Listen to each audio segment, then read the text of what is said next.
ചേർക്കുവാൻ മടങ്ങി വരുന്ന കർത്താവും രക്ഷകനുമായ യേശുക്രിസ്തുവിന്റെ നിസ്തുലമായ നാമത്തിൽ വന്ദനം അറിയിച്ചുകൊണ്ട് വെളിപ്പാട് പുസ്തകം 1-ാം അധ്യായം അതിന്റെ 3-ാം വാക്യം ദൈവാലയത്തിൽ ഈ സമയം വായിക്കുകയാണ്.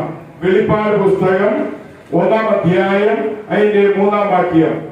ഈ പ്രവചനത്തിന്റെ വാക്കുകൾ വായിച്ച് കേൾക്കുന്നവനും കേൾപ്പിക്കുന്നവനും അതിൽ എഴുതിയിരിക്കുന്നത് പ്രമാണിക്കുന്നവരും ഭാഗ്യവാന്മാർ.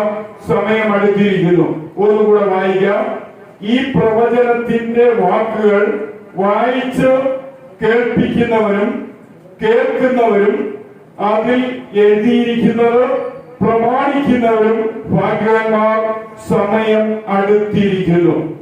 പ്രിയ വാത്സല്യമുള്ള ദൈവമക്കളെ, ഈ പ്രവചനത്തിന്റെ വാക്കുകൾ വായിച്ച് കേൾപ്പിക്കുന്നവൻ ഏകവചനമാണ്, കേൾക്കുന്നവർ ബഹുവചനമാണ്, എഴുതിയിരിക്കുന്നത് പ്രമാണിക്കുന്നവർ അവരും ബഹുവചനമാണ്. വായിക്കുന്ന ഒരു വ്യക്തിയെങ്കിൽ കേൾക്കുന്നതും അനുസരിക്കുന്നതും അംഗീകരിക്കുന്നതും പ്രമാണിക്കുന്നതും അനേകരാണ്. എല്ലാവർക്കും ഒരുമിച്ച് അനുഗ്രഹമുണ്ടാകും. അതുകൊണ്ട് ഈ നാളുകളിൽ നമ്മൾ ഈ വെളിപ്പാട് പുസ്തകവുമായി മുൻപോട്ട് പോകുമ്പോൾ വായിക്കുന്ന വ്യക്തി അനുഗ്രഹിക്കപ്പെടും, കേൾക്കുന്നവർ അനുഗ്രഹിക്കപ്പെടും, അനുസരിക്കുന്നവർ അനുഗ്രഹിക്കപ്പെടും. അങ്ങനെയെങ്കിൽ ഇതെല്ലാം നമുക്ക് സ്വായത്തമാകുവാൻ കർത്താവ് ഇടവരുത്തുമാറാകട്ടെ. ഞാൻ ഒരു ചെറിയ ഗോളം നിങ്ങളെ ഒന്ന് കാണിക്കുക. നിങ്ങൾക്കറിയാം, ഇത് ഇന്നത്തെ തുർക്കി വേദപുസ്തകം എഴുതിയിരുന്ന സമയത്ത് നമ്മൾ എഫെസോസ് എന്നാണ് വായിക്കുന്നത്. നമുക്കറിയാം, ആ എഫെസോസുമായുള്ള ബന്ധത്തിൽ ഇന്നത്തെ തുർക്കിയുമായുള്ള ബന്ധത്തിലാണ് ഈ സംഭവം നമുക്ക് കാണുവാൻ കഴിയുന്നത്. പ്രിയ വാത്സല്യമുള്ള ദൈവമക്കളെ, AD 53 മുതൽ 57 വരെയുള്ള കാലത്ത് അപ്പോസ്തലനായ പൗലോസ് തന്റെ 3-ാം മിഷനറി യാത്രയിൽ എഫെസോസ് എന്ന് പറയുന്ന പട്ടണത്തിലെത്തി 2 വർഷക്കാലം അവിടെ ഒരു സ്ഥാപനത്തിൽ അല്ലെങ്കിൽ ഒരു വീട്ടിൽ താമസിച്ച് അവിടെ ആ ചുറ്റുപാടുമുള്ള സകല ജനത്തോടും ദേശത്തുള്ള സകല ജനവാസ കേന്ദ്രങ്ങളുമായുള്ള ബന്ധത്തിൽ മാറ്റമില്ലാത്ത ദൈവത്തിന്റെ വചനം അവരെ അറിയിച്ചു. എന്നാൽ ആ സുവിശേഷീകരണത്തോടുള്ള ബന്ധത്തിൽ 7 വ്യത്യസ്ത പുതിയ നിയമ പ്രാദേശിക സഭകൾ പൗലോസ് അപ്പോസ്തലന്റെ സുവിശേഷ ഘോഷണത്തിലൂടെ സ്ഥാപിച്ചു. ആ സഭകളെ ഒരു പക്വതമാർന്ന അവസ്ഥയിൽ, നമ്മുടെ ഈ സഭയൊക്കെ ഇന്ന് നിലനിൽക്കുന്ന ഒരു അവസ്ഥയിൽ വളർത്തി വലുതാക്കുന്നതിന് മുമ്പ് അപ്പോസ്തലനായ പൗലോസിന്റെ ശിരസ് ഛേദിക്കപ്പെട്ട് താൻ ഈ ഭൂമിയിൽ നിന്ന് പോയി. എന്നാൽ അപ്പോസ്തലന്മാരിൽ സ്വായത്തമായി ഇതെല്ലാം സുവിശേഷവുമായുള്ള ബന്ധത്തിലാണ് അവർ ചെയ്തത്.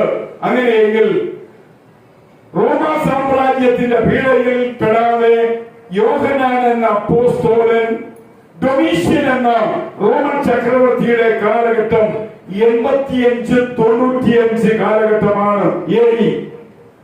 ആ ചക്രവർത്തി യോഹന്നാനെ പിടിച്ച് തിളപ്പിച്ച എണ്ണ ചെമ്പിനകത്തിട്ട് ഒരു ദോഷവും പറ്റാതെ അതിൽ നിന്ന് താൻ രക്ഷപ്പെട്ട് പുറത്തു വന്നു കഴിഞ്ഞപ്പോൾ തന്നെ പത്മോസ് എന്ന് പറയുന്ന ഈജിയൻ കടലിൽ ഉള്ള ദ്വീപിലേക്ക് നാട് കടത്തി. ആ ദ്വീപിൽ താൻ എഫെസോസ് സഭയിലെ മൂപ്പനായിരിക്കുമ്പോഴാണ് ഈ സംഭവം ഉണ്ടാകുന്നത്. താൻ ശുശ്രൂഷ ചെയ്ത സഭയുടെ ഭാവി എന്താകും, എങ്ങനെയാകുമെന്നുള്ള പ്രയാസഭാര ചിന്തയിൽ പത്മോസ് എന്ന് പറയുന്ന ദ്വീപിൽ ഏകാന്ത തടവുകാരനായി യോഹന്നാൻ അപ്പോസ്തലൻ കിടക്കുമ്പോൾ ആഴ്ചവട്ടത്തിന്റെ 1-ാം ദിവസം ഒരു ഞായറാഴ്ച സ്വർഗത്തിൽ നിന്ന് ഗബ്രിയേൽ മാലാഖ ഇറങ്ങി ഈ പത്മോസിൽ യോഹന്നാന്റെ അടുക്കലേക്ക് വന്നതായിട്ടാണ് നമുക്ക് ചരിത്രം പഠിക്കുമ്പോൾ കാണുവാൻ കഴിയുന്നത്. പ്രിയ വാത്സല്യമുള്ള ദൈവമക്കളെ, ഈ ഗബ്രിയേൽ മാലാഖ സ്വർഗത്തിൽ നിന്ന് ഇറങ്ങി കിഴക്ക് സ്ഥലത്താണ് കാലുകുത്തുന്നത്. കിഴക്ക് സ്ഥലത്ത് കാലുകുത്തി തൊട്ടടുത്ത സ്ഥലമായ ഓരോ സ്ഥലങ്ങളിലേക്ക് താൻ പോകാനുള്ള നിയോഗമായി അവിടെ നിന്ന് നേരെ പത്മോസ് എന്ന് പറയുന്ന ഐലൻഡിൽ വന്നു.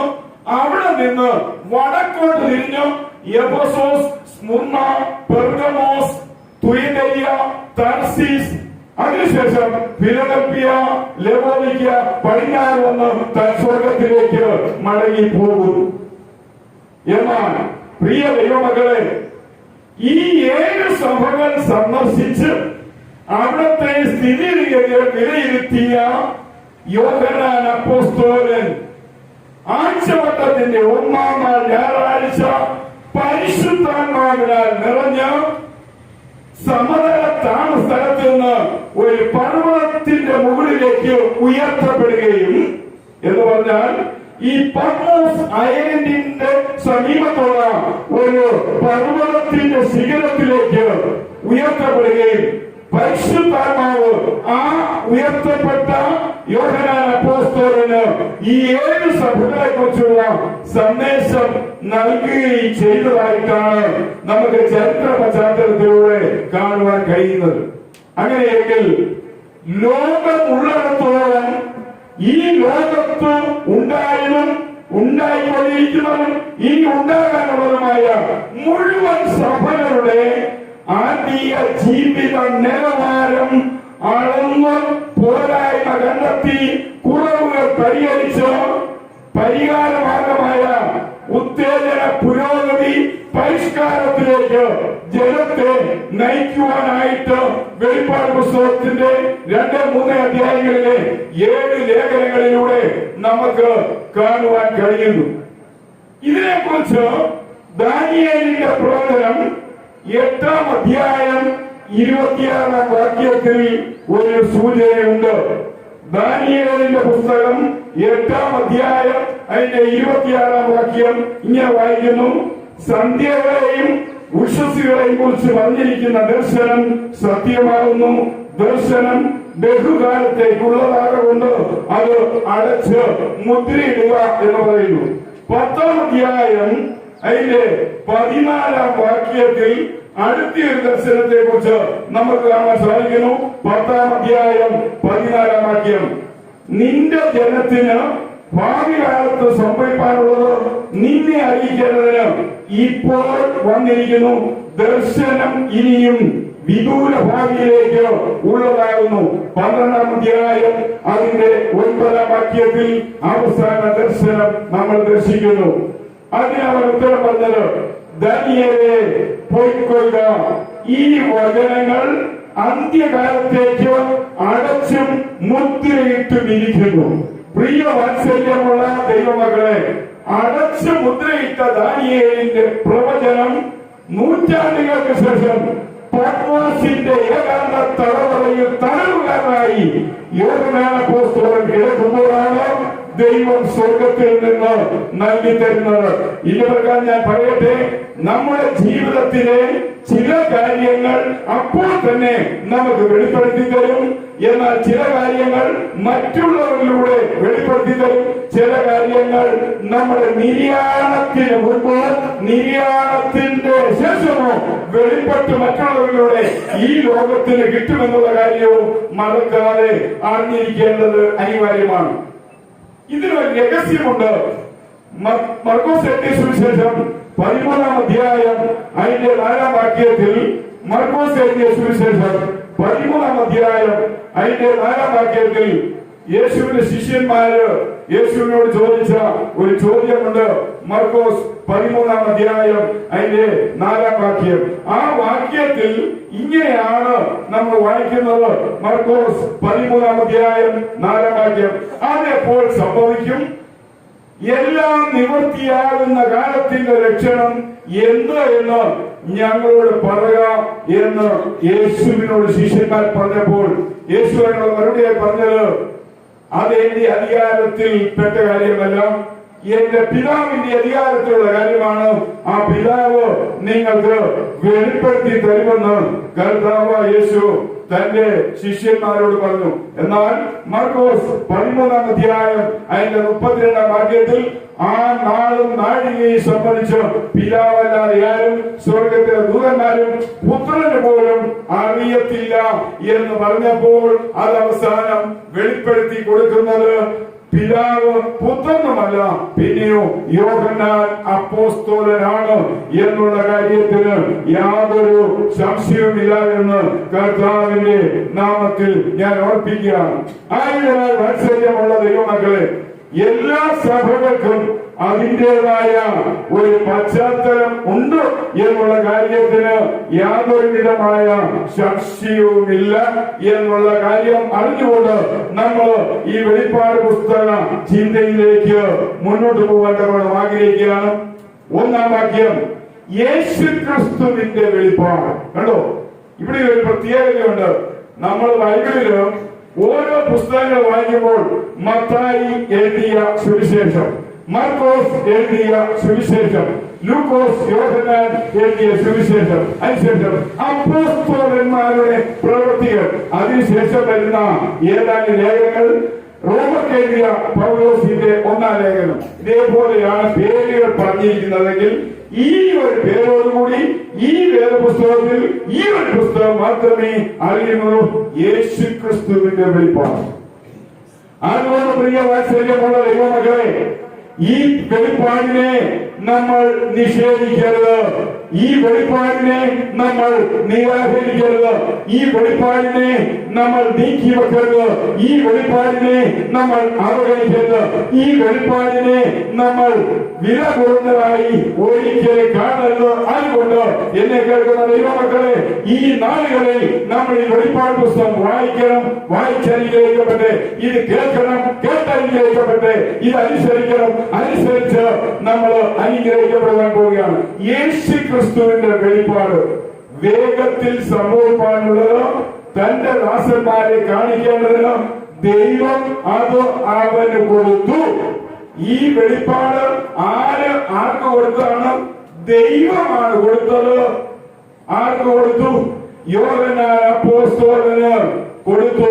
യോഹന്നാൻ അപ്പോസ്തലൻ നമുക്കായി അതിനെ വിഭജിച്ച് തന്നിരിക്കുകയാണല്ലോ. അവൻ അത് തന്റെ ദൂതൻ മുഖാന്തരം അയച്ചു. ഇവിടെ പറയുന്ന ദൂതൻ ഗബ്രിയേൽ മാലാഖയാണ് എന്നുള്ള കാര്യം നമ്മൾ മറക്കാതെ അറിഞ്ഞിരിക്കണം. ദൂതൻ മുഖാന്തരം അയച്ചു തന്റെ ദാസനായ യോഹന്നാനെ വെളിപ്പെടുത്തി. ഇപ്പോൾ ഇവിടെ ദൈവമുണ്ടോ, ക്രിസ്തുവുണ്ടോ, ഗബ്രിയേൽ മാലാഖയുണ്ടോ, 4ാമത് ഒരു വ്യക്തിയുണ്ടോ? യോഹന്നാൻ അപ്പോസ്തലൻ. 5ാമത് കേൾക്കുന്നവര്, കേൾപ്പിക്കുന്നവരും വായിക്കുന്നവരായ നമ്മൾ. അതുകൊണ്ട് വാത്സല്യമുള്ള ദൈവമക്കളെ, നമ്മുടെ ഈ കാല ജീവിതം എല്ലാം കൊണ്ടും അനുഗ്രഹപൂർവ്വമായി തീരുവാൻ, ഐശ്വര്യപൂർവ്വമായി തീരുവാൻ, വിജയകരമായി തീരുവാൻ പരിശുദ്ധ ദൈവമായ കർത്താവ് നമ്മളെ സഹായിക്കട്ടെ. അതിന്റെ 4 മുതൽ 8 വരെയുള്ള വാക്യങ്ങൾ സല്യൂട്ടേഷൻസ് ആണ്, വന്ദനം അറിയിക്കുകയാണ്, നമസ്തേ പറയുകയാണ്. യോഹന്നാൻ ആസിയിലെ 7 സഭകൾക്കും എഴുതുന്നത് ആകുന്നവരും ആയിരുന്നവരും വരുവാനിരിക്കുന്നവരും നമ്മുടെ കർത്താവായ യേശു ഇന്നലെയും ഇന്നും നാളെയും അനന്യനാണ്. അവൻ ഇന്നലെയും ഇന്നും നാളെയും മാറാത്തവനാണ്. അവൻ കഴിഞ്ഞ കാലത്തും ഈ കാലത്തും വരുവാനുള്ള കാലത്തും മാറാത്തവനാണ്. പ്രിയ വാത്സല്യമുള്ള ദൈവമക്കളെ, our Lord Jesus Christ yesterday, today and tomorrow unchangeable God. അവൻ ഒരിക്കലും മാറാത്ത ദൈവമാണ്. ഒരിക്കലും അവന്റെ ഉപദേശങ്ങൾ മാറിയില്ല, ഒരിക്കലും അവന്റെ ആലോചന മാറ്റില്ല. അതുകൊണ്ട് ഒന്നുകൂടി ഞാൻ പറയട്ടെ, ബൈബിളിലെ അവസാനത്തെ പുസ്തകമായ ഈ വെളിപ്പാട് പുസ്തകം ഇത് യേശു ക്രിസ്തുവിന്റെ വെളിപ്പാടായാൽ ഈ വെളിപ്പാടില് ഒരു വാക്കുകൾ മാറത്തില്ല, ഒരു വാചകവും മാറത്തില്ല, ഒരു സന്ദേശവും മാറത്തില്ല. അതുകൊണ്ട് നമ്മൾ വായിച്ചനുഗ്രഹിക്കപ്പെടണം, കേട്ടനുഗ്രഹിക്കപ്പെടണം, കേൾപ്പിച്ച് അനുഗ്രഹിക്കപ്പെടണം, അനുസരിക്കുന്നതിലൂടെ അനുഗ്രഹിക്കപ്പെടണമെന്ന് കർത്താവായ യേശു ക്രിസ്തുവിന്റെ നാമത്തിൽ ഓർക്കുകയാണ്.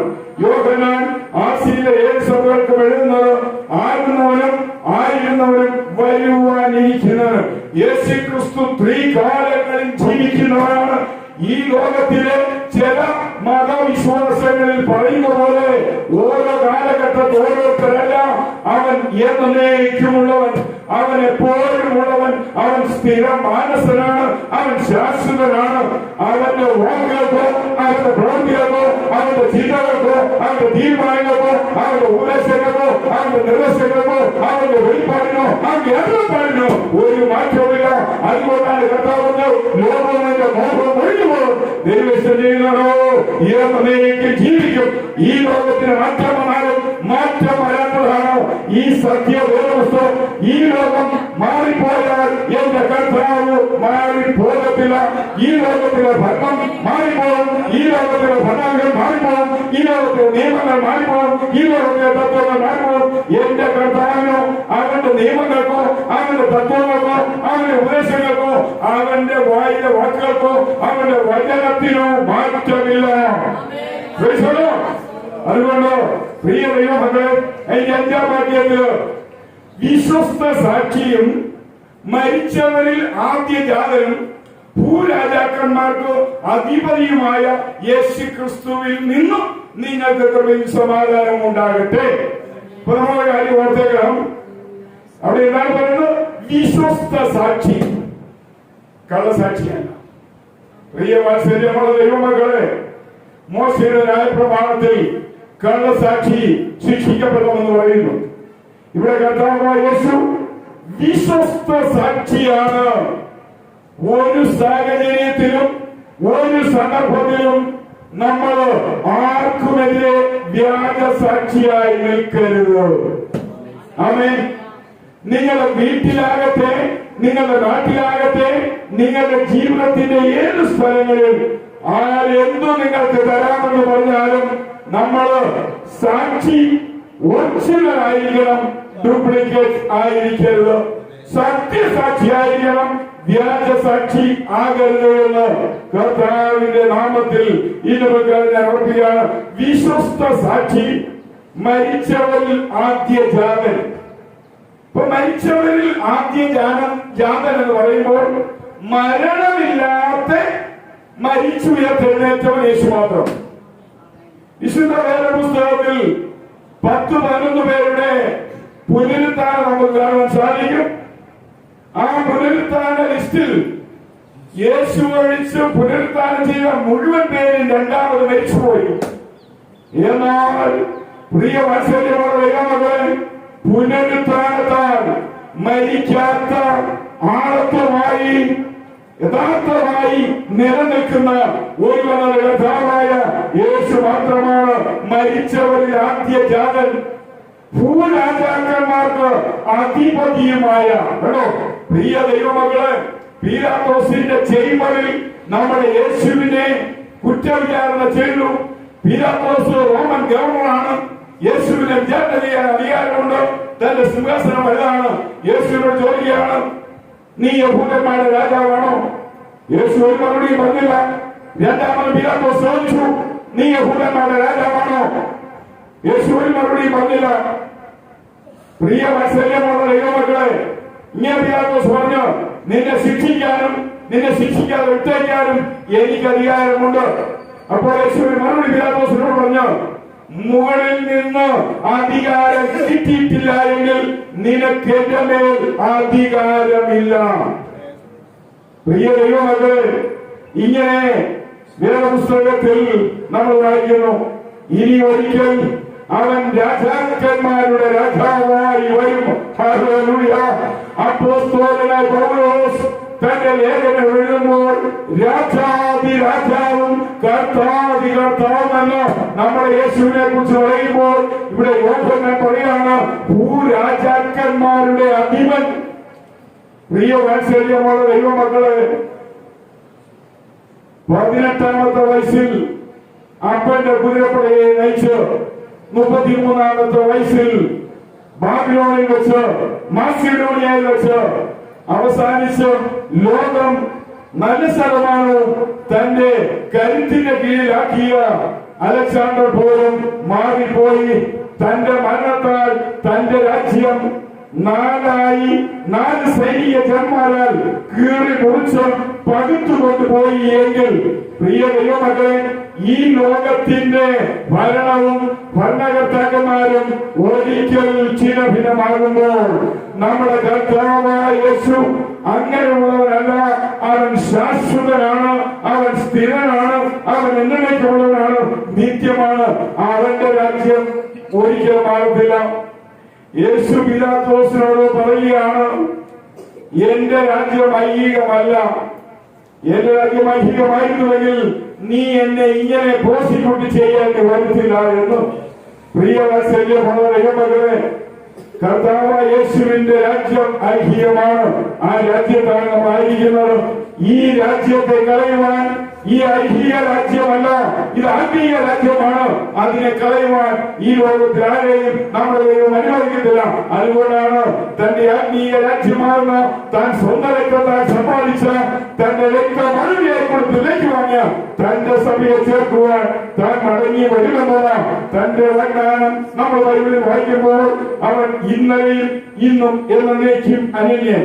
അവൻ കഴിഞ്ഞ കാലങ്ങളിലും ഈ കാലങ്ങളിലും വരുവാനുള്ള കാലങ്ങളിലും നിത്യനായി നിലകൊള്ളുന്നവനാണ്. അവൻ വിശ്വസ്ത സാക്ഷിയാണ്, മരിച്ചവരുടെ ആദികാരനാണ്. ഭൂരാജന്മാർക്ക് അധിപതിയുമായ യേശു ക്രിസ്തുവിൽ നിന്ന് നിങ്ങൾക്ക് കൃപയും സമാധാനവും ഉണ്ടാകട്ടെ. പ്രിയ വാത്സല്യമുള്ള ദൈവമക്കളെ, അർഹതയില്ലാത്ത സ്ഥാനത്ത് ഒരു പ്രതിഫല പാരിതോഷികവും ഇച്ഛിക്കാതെ ദൈവം മാത്രം സൗജന്യമായി കൊടുക്കുന്ന ഡിവൈൻ ഗിഫ്റ്റ് ആണ് ഗ്രേസ്, കൃപ. അതുകൊണ്ട് ഞാൻ പറയട്ടെ, ആ ദൈവത്തിന്റെ കൃപയിൽ, ആ കൃപയാൽ ആ വ്യക്തിക്ക് എന്ത് കിട്ടുന്നു? അവന്റെ ഉള്ളിൽ സമാധാനം കിട്ടുന്നു. അതുകൊണ്ട് വേദനിക്കുന്ന ദൈവമക്കളെ, വിഷമിക്കുന്ന ദൈവമക്കളെ, ഭാരപ്പെടുന്ന ദൈവമക്കളെ, കഷ്ടപ്പെടുന്ന ദൈവമക്കളെ, മുന്നോട്ടുള്ള ജീവിത നാളുകളെ കുറിച്ച് ആകുലപ്പെട്ട് മനസ്സ് നീറി പ്രയാസപ്പെടുന്ന ദൈവമക്കളെ, ഇന്ന് പ്രകാരം പറയട്ടെ, എന്റെ കർത്താവ് മരിച്ചടക്കപ്പെട്ട് ഉയർത്തെഴുന്നേറ്റ് ജീവിക്കുന്ന എന്നേക്കും സ്ഥിരനായി നിൽക്കുന്ന യേശു ക്രിസ്തു ഇന്ന് പ്രകാരം നീറിപ്പുകഞ്ഞ് വെന്ത് ഉരുകിക്കൊണ്ടിരിക്കുന്ന നിങ്ങളുടെ ഹൃദയങ്ങളിലേക്ക് അവന്റെ കൃപയുടെ അനന്തരമായ സമാധാന ശാന്തി കടന്നു വന്ന് അതിലൂടെ നിങ്ങളുടെ ജീവിതം സുന്ദരമായി അനുഗ്രഹിക്കപ്പെടട്ടെ എന്ന് കർത്താവിന്റെ നാമത്തിൽ ഓർപ്പിക്കുകയാണ്. ഇന്ന് പ്രകാരം യേശു ക്രിസ്തു കൃപ നമുക്ക് നേരുകയാണ്. അതോടൊപ്പം നമ്മുടെ മനസ്സ് സമാധാനത്താൽ നിറയുകയുമാണ്. ആമേൻ.